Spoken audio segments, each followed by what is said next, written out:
Look at what you can sew using one quilt block. If you are a quilter, you may have a lot of leftover quilt blocks. I do. I've got a whole bin full of them. And I thought, hey, these are great. They're just sitting around. I could put them all together in a full quilt, but why not use them for other projects as well? A few years ago, I did put an ebook together with a bunch of inspirational projects that you can use or you can sew using those orphan blocks. And I thought I would expand upon that. So today we are going to sew some bookmarks. Hey, if you're new here, I'm Becky from Patchworkers Plus, my online quilt group where I help quilters finish what they start, use what they have, and build friendships without leaving your sewing room. There's going to be a link in the description for you to get more information and how you can join me and sew along all year long. We are going to sew bookmarks using an orphan block. Now, an orphan block is a leftover block that you've got sitting around. It either didn't fit, didn't look good, or you were just testing out a new technique. Then you stuff it away into a bin and you forget about it. Well, the bin becomes overflowing if you're anything like me, and we are going to figure out how we can use them.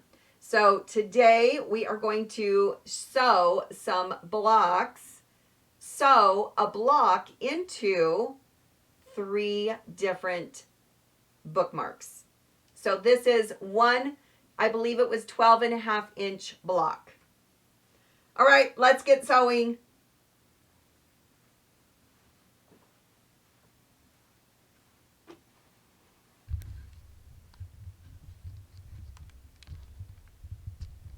The first thing you're going to do is dig through your sewing room and find orphan quilt blocks. Now, these are blocks that you've sewn. Maybe you're testing something with your fabric. Maybe it's the wrong size after you finished it. Whatever the case is, you're going to go through the pile of blocks and you're going to pick one block to work with. So I have this block.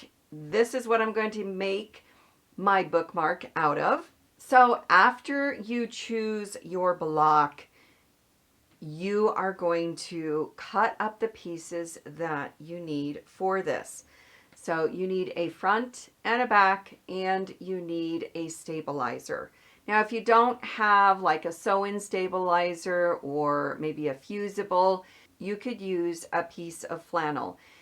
I don't know that I would use fusible fleece because it is thick, and I don't know that I would use batting either for that. Just because you are going to use this inside a book and you want it to really lay pretty flat but still have some structure to it. So I have cut my stabilizer to the right size and I'm going to place it on my block. Now, the first thing you're going to do, you'll want to do, is stick it in the corner, which is ideal because I don't like to be wasteful. But you will notice that if I do that, this seam is hitting right where I will be sewing my new seam.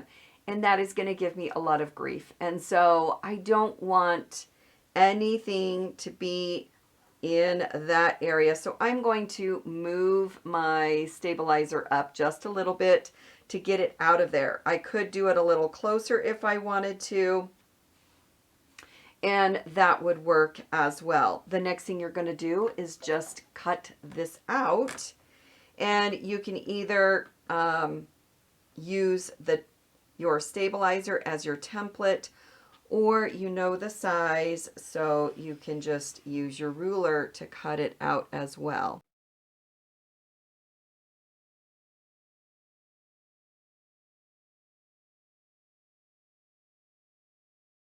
You're going to repeat this so you have a front and a back. What's fun about this is your front and back are not going to be the same. So if you look at this, I've got a new design for the other side.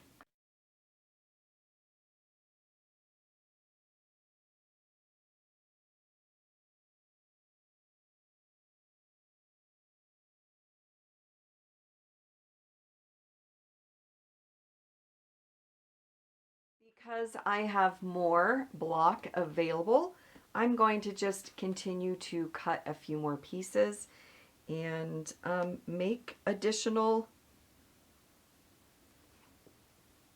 bookmarks.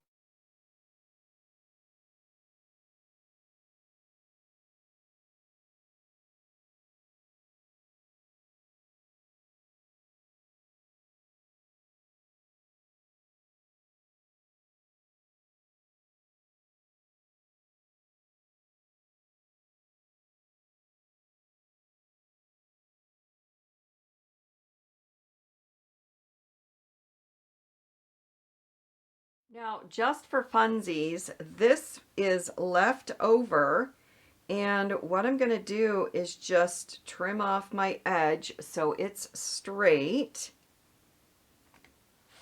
I'm not really worried too much about the sizing here. And then I'm going to fold this in half. After I fold this in half, I'm going to just cut this fold with my scissors. So now I have two pieces, and I need to cut a stabilizer this same size. So I'm actually going to make one more because it will use up my block, and this is going to be like a chubby rectangle instead of the typical skinny long. The next thing you're going to do is go through your pile of ribbon. Now, if you are like me, you save the ribbon off of your pre-cuts. So this is Ruby Star Society. I've got a Merry Christmas ribbon. I've got Carolina Moore ribbon. And you're just gonna go through your ribbon, just like your orphan blocks, and you're gonna find ribbon that will work for your project. I am going to use this super cute ribbon. It's got a gold strip in it. All right, so now I've cut my ribbon, and we're going to use one per bookmark. So the first thing you are going to do is decide which is going to be the front and which is going to be the back. You're going to place your interfacing or stabilizer on the wrong side of the fabric. You're going to take this over to the machine, and you are going to just quilt some straight lines on it. With that side quilted, we are going to lay right sides together. You're going to fold your ribbon in half, lay the ends. I lay them side by side. I don't overlap, or I try not to. It's a lot of bulk. It just makes it a little bit easier. You're going to place it either on either side or end of the bookmark right in the center. Guys, I got this. Somebody was talking about this. This is the best thing. So to get this ribbon to stay where I want it to stay, I am going to place this right up against the edge of the bookmark because I don't want to stitch over this.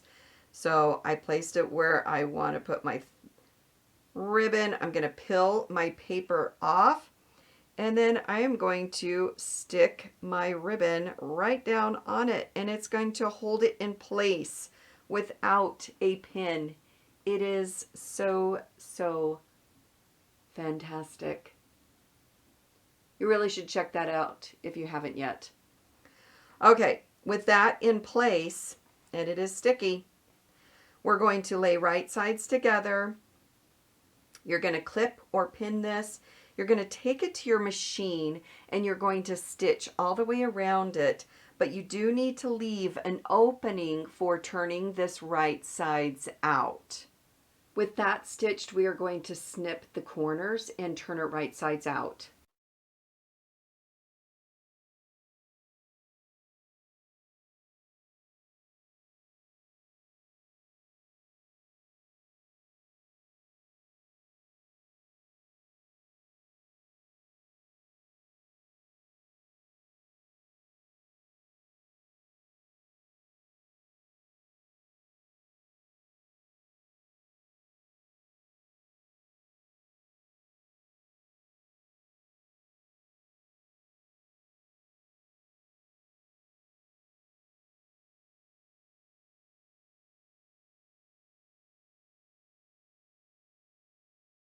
Right, now I have it all pushed out.